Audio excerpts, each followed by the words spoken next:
All right, welcome everybody to Shamsheer Chauhan's Defense. And as an advisor, it is my pleasure to introduce Shamsheer. He's been in the lab since the fall of 2015. He came with an undergraduate from the University of Waterloo in Canada. And what impressed me, in addition to his excellent academic record, was that he had industry experience through several internships, including Apple, MapleSoft, and Bombardier. And Shamsheer, the way he talked about his experience there in his internships really was inspiring for me, and part of the reason I gave him an offer. Now, throughout his time here at Michigan, I was really fortunate to have him as a GSI or a TA for aircraft design. He did that 3 years in a row. And when he was at GSI, he went well beyond the call of duty. He greatly improved the course, and that eventually earned him the Outstanding Graduate Student Instructor Award. Now, one of the qualities I most appreciate in Shamsheer's research is his attention to detail. And if you know him, you know what I'm talking about. And you'll see that in his defense. He's also been really productive with the 3 journal papers accepted so far. And everybody who's gone through the process knows that reviews can seem unfair and reveal gaps in the reviewer's knowledge, where they are complaining about something they actually don't know about or was in the paper, and that can be frustrating. And Shamsheer had a good share of those frustrations. So one of the things I had to convince him is the objective is not to show that the reviewer is wrong, but to get an accept from the reviewer. So yeah, following that advice, Shamsheer wrote some of the most comprehensive responses I've ever seen for journal paper reviewers. And I call them watertight. These will include additional results and explanations that I wouldn't even recommend adding, but he did anyway, and to get that accept. So as many of you know, one of Shamsheer's hobbies is biking, mostly on gravel. And I have to thank him because I rediscovered biking in part thanks to him, because he recommended a very nice route, gravel biking route near Ann Arbor. Yeah, unfortunately, that also led me to mountain biking, rediscovering mountain biking, and I broke my kneecap as a result of that, but that's not his fault. That was totally on me. So thank you, Shamsheer. Finally, another quality that I admire in Shamsheer is that his conscientiousness extends well beyond academics.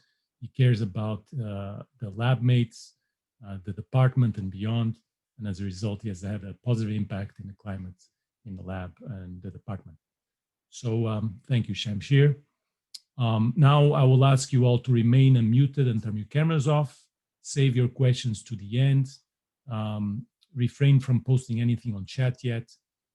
And at the end, you'll have a chance to ask questions either on the chat or using your voice. And so the question period will begin after the presentation. So take it away, Shamsheer. Thanks a lot for those kind words, Professor. So I'm going to jump right in because we're a bit tight on time. So recently, over the last few years or so, there's been a huge explosion of interest in the design and development of electric aircraft. And because electric motors are much easier to distribute and place on aircrafts in multiple locations compared to combustion engines, we've seen a lot of recent concepts with very unconventional configurations as shown here. Some of them have tilting wings with propellers attached in front of them. Some of them have fixed wings, but with tilting propellers. Some have propellers behind the wings. Some have propellers in front of the wings. Some have propellers at the wingtips. Some have propellers inboard and at other interesting places like the back of the fuselage. And for all of these configurations, the interaction between the flow induced by the propellers and the wing and the flow induced by the wing and the propellers will be slightly different for each of these cases, which makes propeller-wing interaction an especially interesting field. So our sponsor Hyundai is also very interested in electric aircraft, especially for urban air mobility, which means for flights within cities or as they're also called, for air taxi operations. And in particular, they're interested in what we call eVTOL aircraft, which stands for electric vertical takeoff and landing aircraft, which means these aircraft are designed to take off and land like helicopters, but cruise and fly like airplanes. So this is a concept that they unveiled earlier this year in January at the CES show. But when we started this project with them, they were also new to this field, and so were we. And there were a lot of open questions to answer. And they wanted us to kind of help them learn more about the field, especially from an optimization point of view, because that's what our group specializes in. So because there are many open questions, I try to narrow them down to questions that would satisfy these 4 criteria. So I wanted to look for questions that were of actual interest to engineers, that have not already been answered, that involve aerodynamics and require numerical optimization. So the last 2 are because this is what our group focuses on, and this is what we are, at least I am, particularly interested in. And the first 2 are important because we want to make sure our sponsor gets value out of this project. So I narrowed it down to 2 broad questions. The first is, what does the optimal takeoff trajectory for a tilt-wing eVTOL aircraft look like, and how do various design and performance considerations affect it? So for an aircraft like this with tilting wings, what is the flight profile to get to a cruise speed and altitude for air taxi operations? What does the optimal profile look like? And then the second part is, does optimizing a wing to minimize cruise drag while considering propeller effects using computational fluid dynamics provide significant aerodynamic performance benefits? So we can think of this first sub-project as exploring the design space with takeoff in mind, and the second sub-project as exploring the design space with cruise in mind. I have presented both of these sub-projects at international conferences, and as Professor Martins has mentioned, both of these have also been accepted by the Journal of Aircraft for publication. So now we'll start with the first part, and I just want to emphasize that the 2 parts that I'm going to go through, they do not use the same models because we're exploring different design spaces. They use different models. So just to start, there's a lack of literature on eVTOL takeoff trajectory optimization. Well, basically there's a lack of literature on any vertical takeoff and landing passenger scale trajectory optimization. And we'd like to answer some of the following questions. What is the optimal takeoff trajectory, including transition and climb, to a cruise speed and altitude appropriate for air taxi operations look like? What does the profile look like? Does it involve stalling the wings? And if yes, how much of a benefit does it provide? For conventional aircraft, we avoid stalling the wings, avoid separating the flow over the wings at all stages of the flight because you suddenly lose a lot of lift and you get extra drag. But because the mechanics of the takeoff of a vertical takeoff and landing aircraft are quite different, it may be beneficial to actually stall the wing during the early stages while you're transitioning from vertical to horizontal flight. And potential benefit would be prioritizing acceleration at the cost of inefficient lift. But we don't really know if there is a net benefit, and if there is a benefit, is it significant? Also, how does the flow over the wings due to propellers affect the optimal trajectory and energy consumption? So for conventional aircraft, if you have propellers distributed in front of the wings, designers can size the wings to be smaller because this additional airflow helps provide the sufficient amount of lift you need to take off and land. But because the mechanics of the takeoff and landing for a vertical takeoff and landing aircraft are quite different, it isn't clear whether there is any benefit from the flow augmented by the propellers to energy consumption.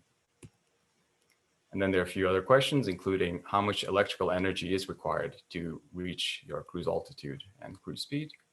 How does the wing size affect the optimal trajectory? So if you look at the aircraft from the top, if you make the wings bigger or smaller, how does this affect our optimal trajectory and the energy consumption?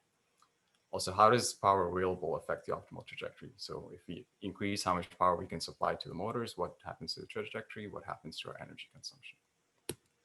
So what exactly did I do? I carried out takeoff to cruise trajectory optimization studies for a tandem tilt-wing electric vertical takeoff and landing aircraft. I used low-order models for aerodynamics, propulsion, propeller-wing interaction, and flight mechanics. By low-order models, I mean simple first principle-based models that capture the primary trends, because we're right now trying to explore a very large design space and we do not want to get lost in details and computational cost. And I'm studying a various number of things. So different levels of propeller wing flow interaction, the effect of the presence of stall and acceleration constraints, and how the amount of available power and the size of the wings affects the trajectory and energy consumption. And to the best of our knowledge, this is the first published study on takeoff trajectory optimization for a passenger scale eVTOL aircraft. And now I'll actually go through the conclusions up front, so it makes it easier for you to scrutinize my methods. So the first conclusion is that without acceleration constraints, this is what the flight profile looks like.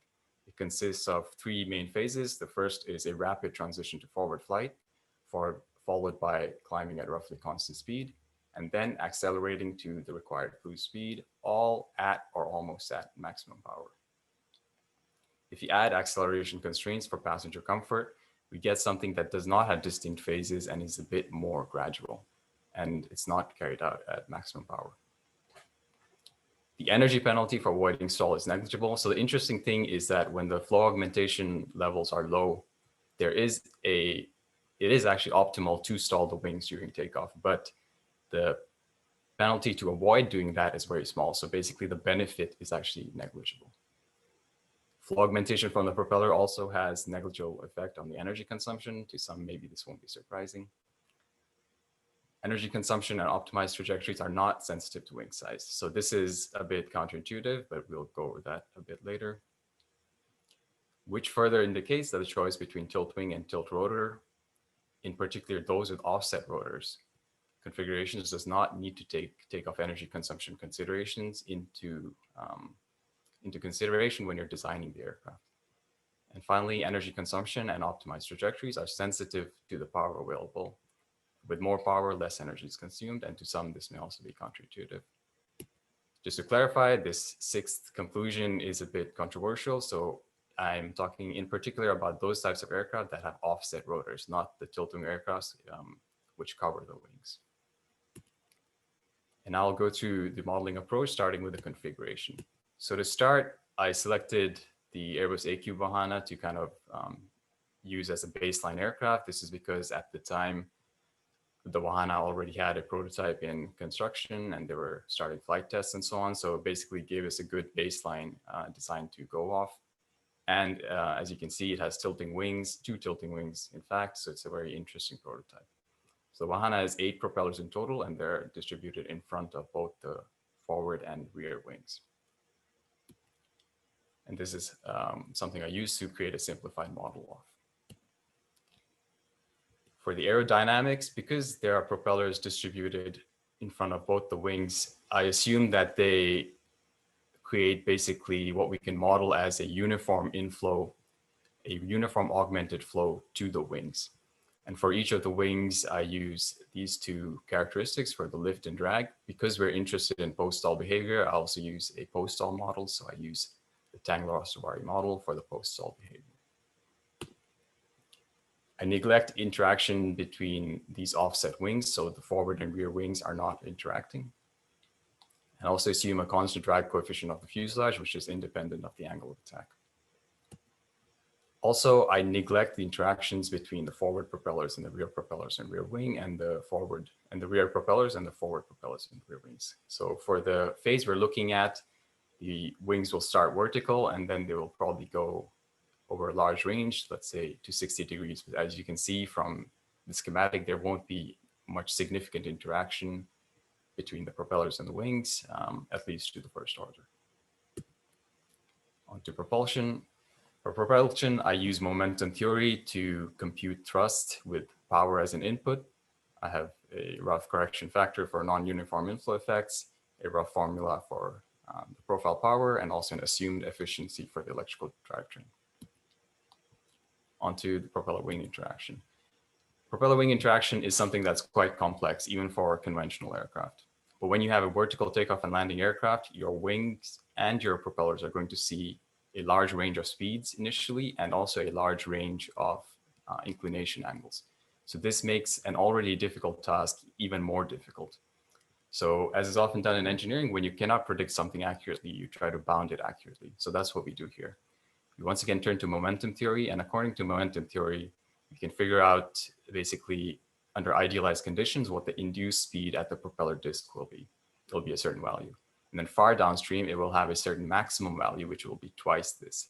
So basically, it gives us an ability to bound how much the effective augmentation of the flow from the propellers to the wings can be. So this value would be what you would expect right at the disk, and this would probably be an idealized upper limit that in reality would not really represent the effective flow, but at least it gives us an upper limit. So I basically carried out all the optimizations repeatedly a sequence of optimizations where I solved the same design problem with different levels of flow augmentation values. 0% multiplied by the induced velocity of the disk would mean basically no flow augmentation. And 200% would be this idealized upper limit, which in reality you could not achieve.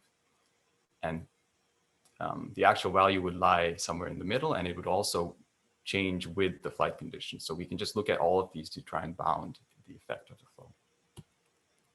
Finally, dynamics. I take advantage of the tandem configuration to reduce the problem into a 2D dynamics problem. And I use explicit time integration to solve for the horizontal and vertical velocity components.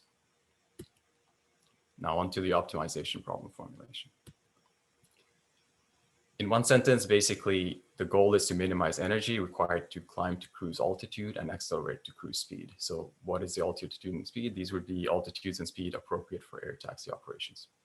We use gradient-based optimization with OpenMDO, SNOPT, and the complex step approximation.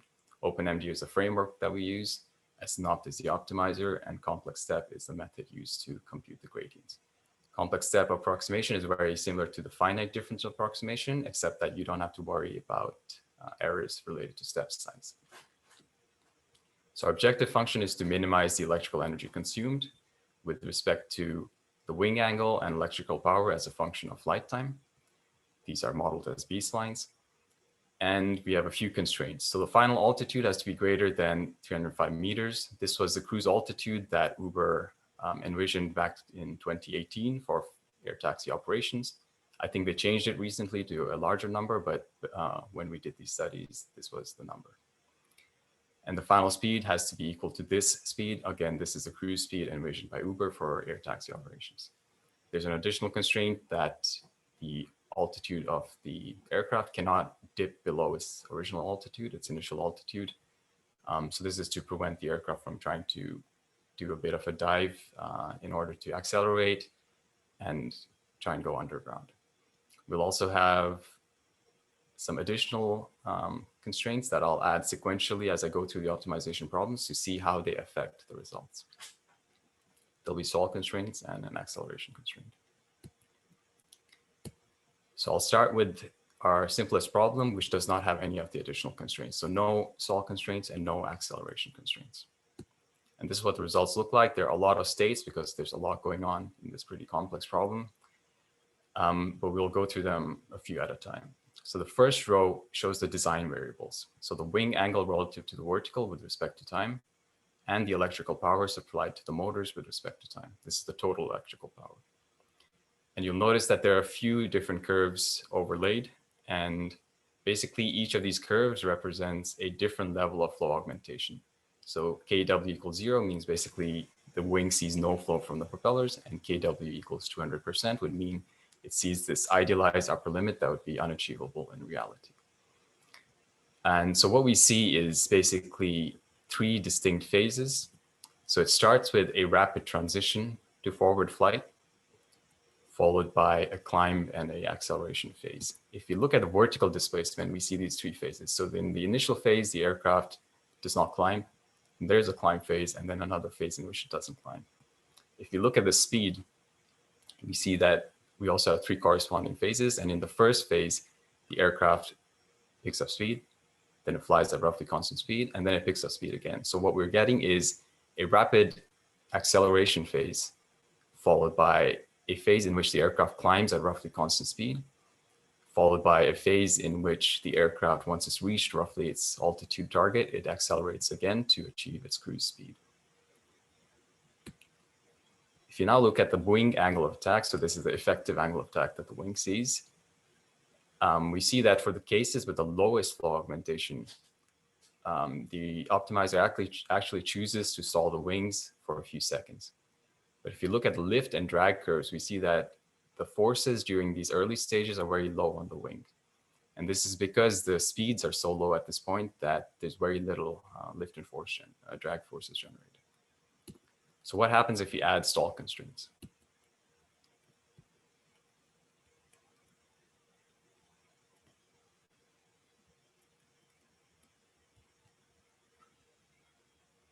Okay, so when we add stall constraints, stall is avoided. So the optimizer is able to avoid stall. So one thing we can see from this is that it is in fact possible to avoid stall for these cases. If you now compare the energy consumed with or without stall constraints for these two cases in which the optimizer did choose to stall the wings, we see that the difference in energy is basically 1%. So even though there is a benefit to stalling the wings, it's practically negligible, especially when you keep in mind that this flight phase is a small part of the entire flight, which would also include cruise and landing. So basically, it's a tiny fraction of the total flight, so it's practically negligible. If you look at the flow augmentation levels in all the cases, we also see that regardless of how much flow augmentation we had, the energy consumption hardly changes. So now we add acceleration constraints. So in the previous results, maybe you might have noticed that the accelerations went up to 1G. So maybe that would be fun for fighter pilots, but for regular people who want to commute every day, this would be very uncomfortable. So adding an acceleration constraint of 0.3G, we get the following results. So we no longer, if you look at the trajectory, the vertical displacement, horizontal displacement, we no longer see three distinct flight phases that we saw earlier. It's a more gradual transition. We can see that we no longer have very rapid transition to forward flight. It's more gradual. If you also look at the power, it's no longer carried out at maximum power. Once again, looking at the vertical displacement and the speed, we no longer see three distinct phases that we saw before. And this is clear in this overlay for results with and without stall constraints. As we can see, the trajectories are quite different and we no longer have these three phases. Here are results for two different flow augmentation levels. So no flow augmentation level and idealized flow augmentation levels. I also repeated these results with different numbers of B-spline control points for the input variables. So as I mentioned, the control inputs are represented as B-splines. And I used 20 control points to parameterize these curves. But then I also studied 5 to 40 control points to see what happens. And basically the results have very little energy difference, even though there are some significant differences in the control inputs. And this leads us to conclude that basically the design space, once you're doing something that looks like this, is relatively flat from an energy consumption point of view.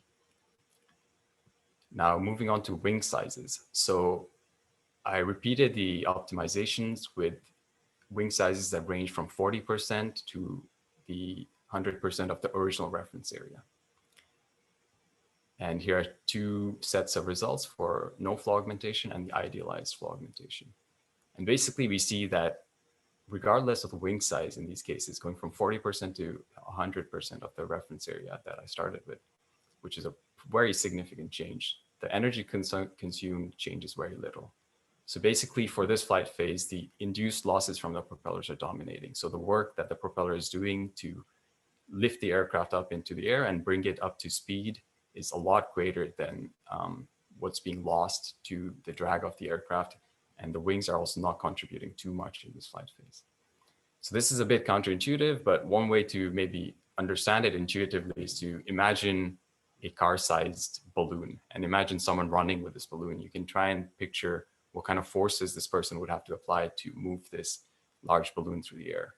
But then if you imagine an actual car and try to imagine how much force would be required to lift the car up and how much force would be required to push this car to achieve a high speed, it's kind of easier to see that these forces have very different magnitudes. So to move a car-sized object through the air requires much less force than actually lifting a car up or something that weighs as much as a car. So that should give a better idea of why we see these results. Now, what happens if you have different levels of maximum power? So the Vahana baseline at least based on their blog, was designed to have 1.7 times the thrust at cruise, sorry, the thrust at hover required to maintain hover. So basically, if an engine failed or something, you would still have enough power to operate safely. So I look at a range of results between 60% and 100% of that maximum available power. So maybe for some reason or the other, maybe you want to preserve your batteries or your power electronics, you reduce how much power you can use. And here, the difference is a lot more significant. So if you look at the energy consumption between the different levels, we see that it changes by 25%, which is pretty significant. And if you look at the flight profiles, we also see that they're quite different. For the lowest power cases, you end up with these vertical flight phases because the aircraft cannot do rapid transitions because it does not have enough power left. An intuitive way to understand why we see these results, why having more power gives us less energy consumption, is to maybe imagine a helicopter. So when a helicopter is at hover, it's pushing down an immense amount of air to support its weight. But from a technical point of view, there's basically no useful work being done. It might as well have just been sitting on the ground because it's going nowhere. But if you increased the amount of power that you're supplying, the thrust would increase a little bit. So if you did this infinitesimally, to achieve some altitude, you require an infinite amount of energy. And as you increase the amount of power available, you can start moving quicker and accelerating more, which allows you to reach your altitude quicker. And the net effect is that you consume less energy. So this is kind of how you can explain why more power requires less energy as a net effect. But of course, this is not a monotonic relation. At some point, you'll reach limiting nonlinearities. So at least for the range we're looking at, increasing the power does allow you to reach your altitude and speed quicker. So once again, here are the conclusions. This is what the flight profile looks like without acceleration constraints. You have three distinct phases: climbing, accelerating, and then, accelerating, climbing, and then accelerating again. And if you add acceleration constraints for passenger comfort, you get something a lot more gradual. The energy penalty for avoiding stall is negligible. Flow augmentation from propellers has a negligible effect on the energy consumption. Energy consumption optimized trajectories are not sensitive to wing size, which further indicates that for the choice between a tilt-wing and tilt-rotor aircraft, and a tilt-rotor aircraft in particular like this with offset rotors, does not need to take takeoff energy considerations into account. Finally, energy consumption optimized trajectories are sensitive to the power.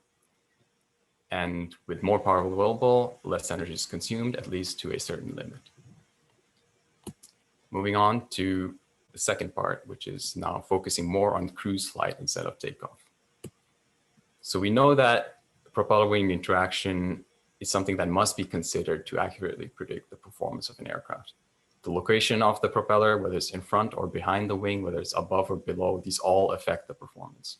The settings, how much thrust is being generated, affects the performance, and the rotation direction, whether it has the blade moving up inboard or the blade moving down inboard, both affect the performance, as we can see from these lift distributions and drag distributions. If the propeller has an inboard up rotation, we'll have more lift there. And if it has a outboard up rotation, there'll be more lift there, and the drag profiles will change. So those things are something that can be taken advantage of while designing aircraft. And some optimization studies have also been done on optimizing wings, accounting for propeller-wing interaction. Professor Crow carried out a study in which he optimized the lift distribution for an aircraft with a propeller and looked at both rotation directions and saw that the theoretical ideal lift distributions are not elliptical as you would expect for an isolated wing. And both of these also change depending on the rotation direction. So this was done using a relatively low order lifting line approach. Baldoys and Hema also used a similar approach, but they went one step further. Instead of only looking at the optimal lift distribution, they converted that lift distribution into a twist distribution and applied it to a geometry with a panel code. And comparing it to a baseline geometry, they got a reduction of 10 drag counts, which is pretty significant.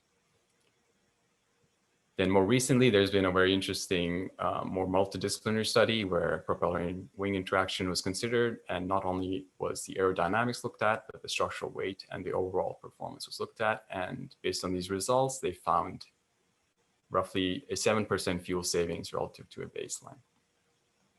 There's also been a study by Pedreiro who looked at RANS-based CFD optimization.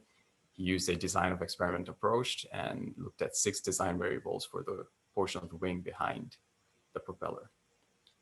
And again, relative to a baseline wing, he reported a reduction of about 3 drag counts. So we want to go one step further. What do we want to do? So building off of Pedreiro's work, we want to carry out gradient-based optimization with RANS CFD and efficient gradient computation. Pedreiro carried out gradient-free optimization, which severely limited how many design studies he could carry out and the number of design variables that could be used. So what we're trying to do is go for a larger number of design cases, which will be enabled by efficient gradient computation. So we'd like to look at 20 design cases as opposed to 1 that Pedreiro looked at. And we also want to look at a larger number of design variables. So gradient-based optimization also enables looking at much larger numbers of design variables. So we want to go with about 200 versus about 6, which is what Pedreiro looked at. And this is also a stepping stone for future work in which we can include non-uniform inflow effects for the propeller and say other things like turbulence transition models. Another thing that the previous work has not looked at is how much advantage does actually optimizing the wing while considering propeller effects provide over simply optimizing the wing in isolation and then just adding a propeller to it. And this is a question I'll try to answer here. So what exactly did I do? I carried out RANS-based aerodynamic shape optimization studies considering propeller wing interaction. I implemented an actuator disk propeller model in our CFD flow solver called ADFlow. I optimized wing twist and airfoil shapes, so I'm only looking at aerodynamic optimization. Structures are not directly considered. And I also look at propeller rotation direction. Is the propeller rotating with an inboard up orientation or an outboard up orientation? Whether the propeller is located at an inboard location or at the wingtip, and how these results can be expected to scale. This is the first published gradient-based shape optimization study of a wing considering propeller wing interaction with RANS CFD. So once again, I'll go through the conclusions up front. So what I found is that optimizing the wing while considering the propeller position provides negligible benefit. So the good news is if you do have optimization capabilities, you can optimize your wing in isolation. And then when you add a propeller, your wing will naturally be able to recover most of the swirl on its own without having to take it into account during optimization. This is at least applicable to cruise based on my results, and perhaps there may be differences if you consider climb, but at least for cruise, basically the conclusion is you do not need to consider propeller during wing optimization. Strategically selecting the propeller location and rotation direction is much more important than fine-tuning the wing for propeller wing interaction. So making sure you have the right rotation direction and trying to get the best location for your propeller is a lot more important. Also, I developed a relation for estimating tangential induced velocities of a propeller. We have momentum theory, which is often used to estimate induced velocities in the axial direction, but we don't really, or at least I didn't find anything for tangential velocities. So I developed a simple relation that can be used to predict those things. So onto the computational tools that I use. So I use the Mach framework that's been developed in our group. So the Mach framework, you take your wing geometry and you embed it in a grid of points. We call this a freeform deformation approach. The locations of these points are design variables. So as you move them, their position is mapped to the surface and the surface shape is changed as you move those. Then it's not enough to only warp the geometry as you're optimizing it. You need to warp the surface and the volume meshes. So there's another tool to do that. Finally, the warped meshes are sent to our flow solver, ADFlow, which we use a RANS and SA approach for this work. And then ADFlow will send gradients as well as function values, lift and drag, to your optimizer. And then the optimizer will take the gradients and all that and try to figure out what's a better design, and this will iterate. So this tool is open source and it's all available. I haven't, these were developed by people other than me. So what did I add? I added basically the capability to to model a propeller using an actuator disk approach. So the actuator disk approach is based on this relatively simple idea that if you know the loads on a propeller blade, the forces on the fluid will be equal and opposite to those forces. So you can simply apply those forces to the fluid elements in the CFD mesh.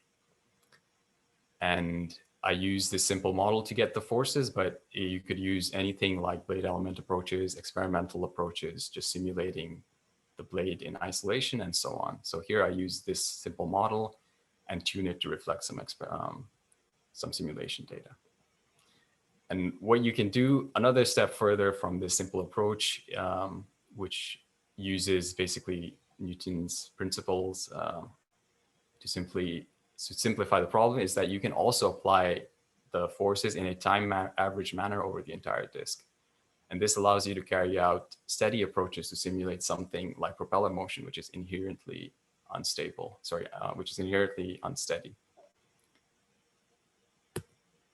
We use overset meshes. So the surface mesh is generated with ISIM, then it's extruded to get a volume mesh. And then these meshes are immersed in a background mesh, and an overset implicit hole cutting method is used to get the connectivities.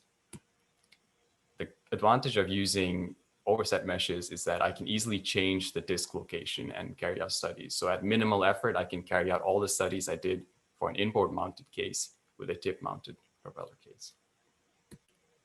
So since I implemented something new, I need to validate the models. So first, looking at the propeller loading model, I tuned the parameters of the propeller loading model to reflect full blade high fidelity CFD simulation results from Stoker-Vance and colleagues. As you can see, they match really well. And they also compared their results to experimental data for the flow field. So this step shows a verification of a model, and it's basically indirectly also validated. So that was the propeller loading model. Now validating the CFD model, we look at first the lift distributions, and there are three meshes that I use. One is the finest, L1, it has 10 million cells. L3 is the coarsest, and it has 500,000 cells. So there are two cases that I got from Professor Valdois's dissertation. So one is a 0-degree case and a 4-degree case. This is for a wing with a propeller mounted in front of the wing, roughly close to the midspan. So we see pretty good agreement for all three mesh levels. For the higher angle of attack case, there is some offset inboard, but basically this gives us confidence that we are capturing the right trends that we want. If you look at the CP distributions across the wing, we also get the same shape as their experimental results for both the regions behind the upgoing blade portion and the downgoing blade portion. There are some offsets, but they're both positive in both directions. So this is not a huge concern because perhaps we normalize our pressure to pressure coefficients using different static pressure values. But overall, this gives us high confidence we are capturing the correct trends. On to the optimization. So the goal is to minimize the drag coefficient for cruise conditions appropriate for air taxi operations or general aviation, which means Mach number of 0.3, altitude of 1,500 feet, and the propeller coefficients, for those who are more interested in these numbers, is an advance ratio of 1.6 and a thrust coefficient of 0.2. I'm optimizing the twist and the airfoil shapes, so these are done using the FFD grid points. And it's subject to a lift constraint of 0.6. So I'm assuming that this aircraft is cruising at a lift coefficient of 0.6. Since I do not directly model structures, I have thickness constraints to prevent the optimizer from reducing the thickness and getting unrealistic results because we're not directly modeling structures. Quickly going over some nomenclature, I'll be using these three. So T stands for twist optimization, S stands for airfoil shape optimization, and WP represents those cases in which the propeller is considered in the simulations during optimization. So for example, case T plus S would simply be optimizing the wing with twist and shape design variables without considering the propeller during optimization, but then we would simulate the final result with the propeller to get its final performance. And case WP plus T plus S would be optimizing the twist and shape of the wing while considering the propeller during the simulations. So as I mentioned, we use this free-form deformation approach. So these are the positions of these points shown here are the design variables. They're a bit more concentrated behind the propeller region, and where the nacelle would be, there are not many points there. And overall, we have 200 design variables. So first, we look at the optimization results with a focus on the twist. So we have two rotation directions. So one is an outboard up rotation of the propeller, and the other would be an inboard up rotation of the propeller. We have case T, case WP plus T, case T plus S, and case WP plus T plus S. So these upper cases are cases in which only the twist of the wing is optimized. And we see that when the propeller is included in the simulations during optimization, the optimizer reduces the wing twist behind the propeller. And we see these for both inboard and outboard up cases. When you add airfoil shape design variables, first thing we notice is that the twist is lower, and that's because the airfoil is, the optimizer is able to add camber, so we do not need as much twist. And once again, we see similar results with some of the twist being reduced behind the propeller. We had thickness constraints, but due to some slight weaknesses in the thickness constraints, the optimizer does reduce the thickness very slightly behind the propeller. If you look at the lift distributions, in all cases, they're almost identical, even when the wing was not optimized with the propeller. And for the cases in which it was optimized with the propeller, the lift distribution is slightly lower behind the blades. The optimizer does succeed in reducing drag behind the blades, looking at the drag coefficient, but there are some slight increases outboard and inboard. And this is partially because slightly more lift is required to compensate for the little less lift behind the propeller. And of course, because your entire lift distribution is changing, there are some other effects. So overall, what we find is that there's not a lot of benefit in optimizing the wing while considering propeller effects. So if you look at just the unoptimized wing, it would have a certain drag level over here. Then if you so this was an unoptimized wing. And now if you just added a propeller with an outboard up rotation, once again, not optimizing anything yet, it would have a drag penalty of about 10 drag counts. If you change the rotation direction to inboard up, once again, we haven't optimized anything yet, it would reduce the drag by about 8 drag counts. And then if you optimize the twist, you get further drag improvements. And then if you optimize the shape, you get even more improvement. But in these cases, if you look at the cases with or without the propeller modeled during optimization, we find that the benefits are less than 1 drag count. So there is a slight benefit in considering the propeller during optimization, but it's practically negligible.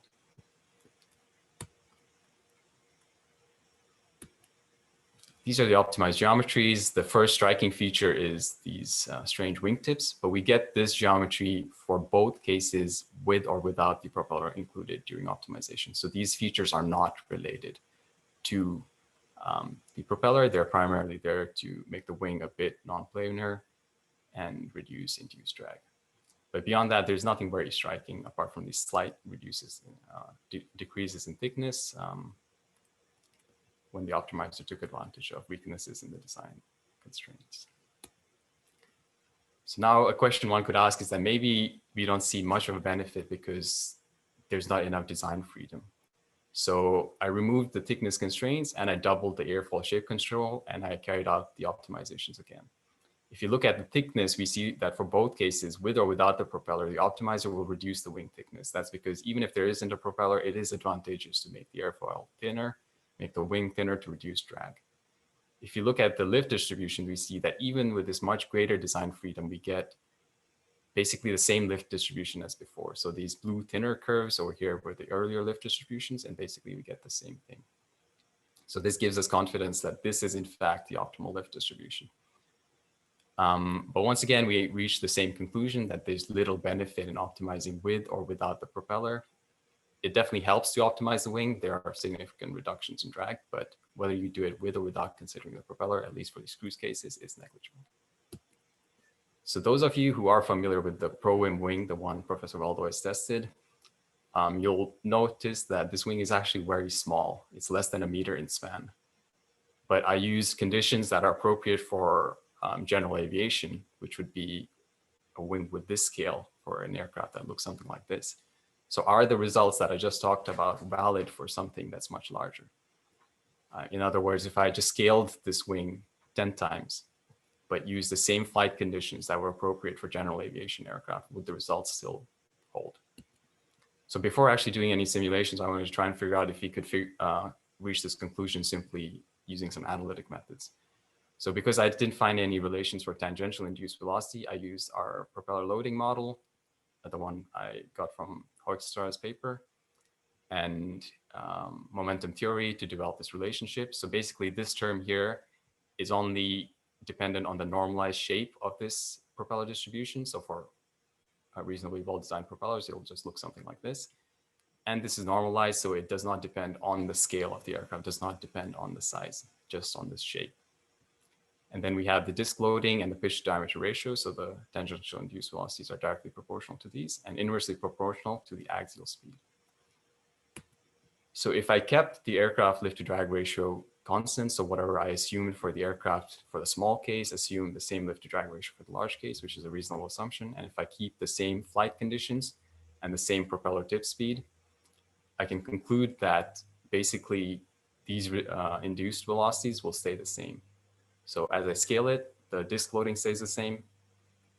As I scale it, the pitch to diameter ratio also stays the same because I'm assuming the same tip Mach number and the same flight speed. So I get the same advance ratio. So I can operate the same, operate the propeller with the same pitch to diameter ratio.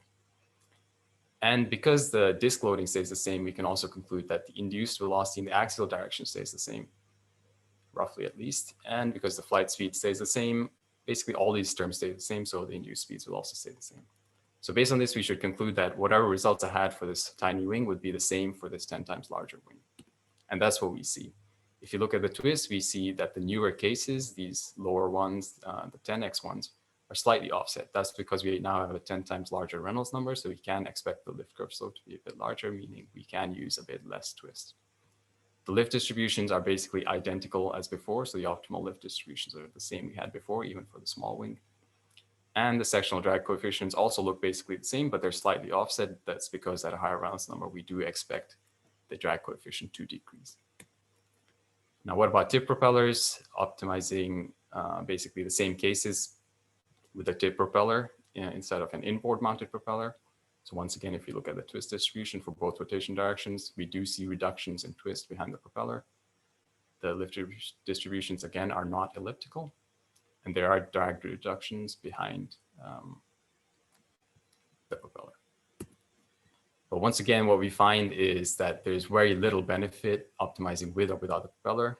If you look at an unoptimized wing with a propeller, and if you add an outboard up rotation propeller, there's a huge drag penalty. And this is much greater than what it was before for an inboard mounted case. So this shows us that the rotation direction is a lot more sensitive, or the performance is a lot more sensitive to rotation direction the farther out you move the propeller. And if you look also at how much benefit we get when we how much benefit we get when we change the direction, it is much greater than before. So even though the conclusions are the same as before, it also shows that it's much more important to make sure we have the right rotation directions and we find the optimal location on the wing than worrying too much about fine-tuning the shape of the wing. Just repeating conclusions, optimizing the wing while considering propeller slipstream provides negligible benefit. So the good news is that if you have access to optimization framework, for example, the open source Mach framework, you can optimize the wing without the propeller and then just add the propeller. And at least for cruise, you will get basically the same performance. Strategically selecting the propeller location and rotation direction is much more important. And I also developed this relation, which people can use to kind of do some quick hand calculations to understand how different factors affect the tangential induced velocities and, in consequence, the swirl angles. So here's a list of my publications over my time here: 3 first author journal papers and 3 first author conference papers. Some were related to solution algorithms for coupled systems, open source wing box optimization, open source optimization for wing with that wing box model. So if you're interested in aerostructural optimization, you can check out these open source tools. And then the 2 projects I just talked about. So a lot of people to thank. First of all, very grateful to my family for everything they've given me and always being there for me. Big thanks to Professor Martins for giving me the opportunity to study at the University of Michigan. All my current and past office and lab mates, you guys are really something special. My cycling friends, you really made Ann Arbor a great place for me. Colleagues and Professor Weldois at TU Delft really gained a lot from your research, so thank you for that. My doctoral committee, Professor Friedman, Professor Sesnick, and Professor Maki. I took a couple of courses with Professor Friedman and 1 course with Professor Sesnick, so I learned a lot by observing them. And I wish I could have taken a course with Professor Maki. The Hyundai Motor Company, the UAM team for sponsoring this research and giving me the opportunity to visit South Korea, and all the other people who directly or indirectly helped me out. And now I'll take your questions. Thank you. Great, Shamsheer. Yeah, so the floor is open for questions from the general public. The committee will have a chance to do some grilling after this in a closed section. But right now we're open to members from questions from anybody from the audience. So you can either use the raise hand feature or the chat if you want to ask a question.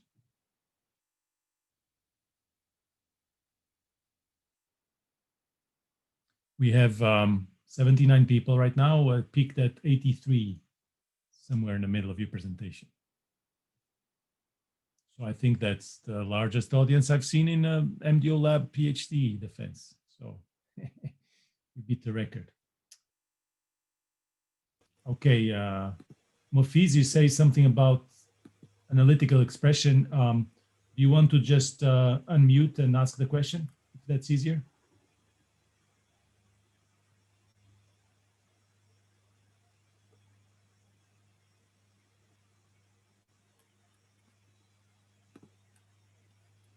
I think I'll just answer it. So we verified it by looking at the lift distributions that we got and seeing that the optimization results and the simulations results were valid for both, were basically the same for both the small wing and the large wing.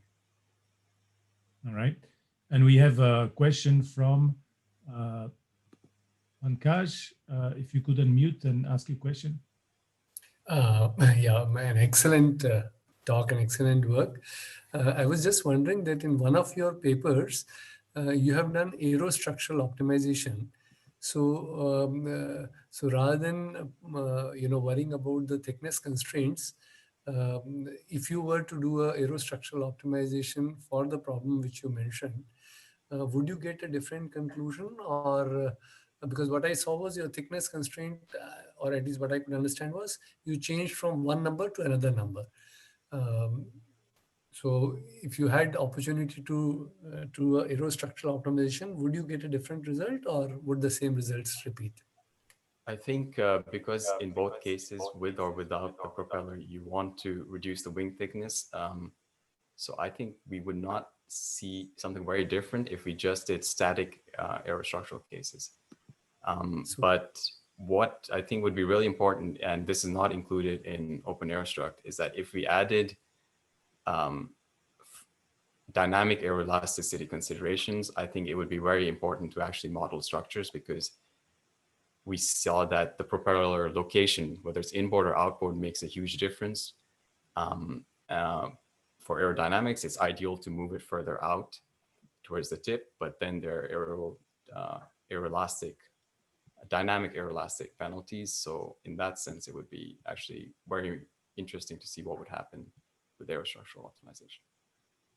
Thanks, Shamsheer. Thanks. Thank you. Very good. Also, Reynard, do you want to unmute and ask your questions? Yes, thanks. Thanks, Shamsheer, for this very interesting presentation. Nice job. I was wondering, I had a question regarding the second bit where you performed this wing optimization, and you apparently did it also at a larger scale, no, sort of 10-to-1 scale. And then you mentioned a series of simplifications, like constant, I think, Mach number, lift to drag ratio, etc. Mhm. What was this only for that expression you derived, or for the entire simulation? So what is actually different between the original optimization and this one? Is it just a Reynolds number on the wing, or did you expect also or model some other changes?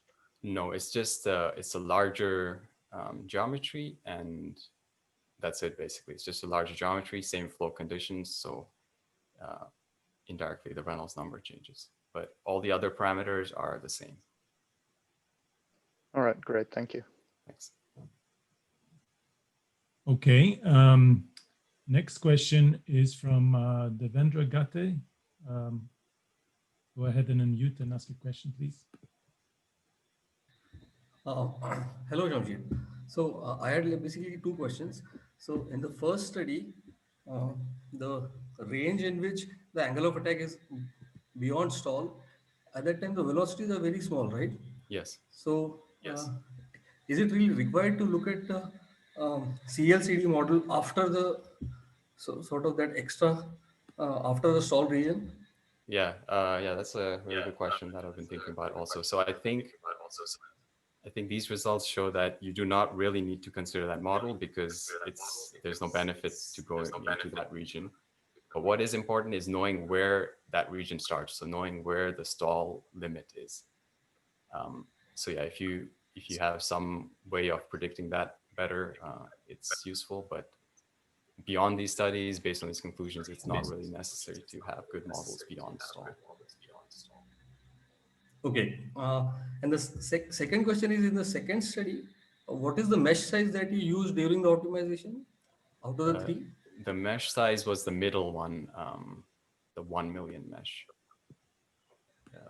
Let me just... Okay, so that means like huge amount of computation would have been required, right? Yes. So these take about 8 to 20 hours on 32 cores, these optimizations. Okay. Yeah. Thanks a lot. It's very interesting work, actually. Thank you. Excellent. Next question is from Nando van Harnem. Please unmute and ask a question. Yeah. Thanks, Shamsheer, for the very nice presentation. Very nice conclusions as well. I have actually two questions, one on part one and one on part two. On part two, if I'm correct, you're not using a nacelle in your simulations. Yep, there's no nacelle. Yep. And if I look at your load distributions that you use as input for your actuator disk, they end at a nacelle. Is that just correct? 1 second? Where is that? Here. Yeah, so the load distribution looks like this. So there's some negative thrust for the region where you had the flow separation for those thick parts. And there's no force for the nacelle region.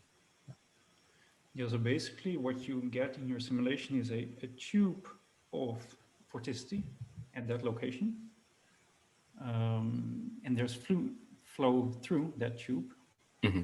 So I'm wondering if you're putting that propeller or your actuator disk at the tip, is your interaction with the tip vortex from the wing, is that representative?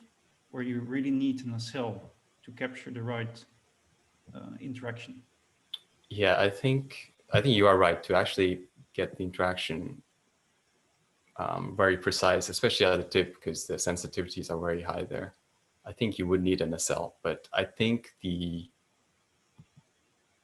conclusions should still be valid that the benefit of optimizing with or without the propeller are not significant. Or do you think maybe otherwise? Well, I haven't looked into this particular assumption, so... Yeah, no, I definitely think you would need it to get the best predictions.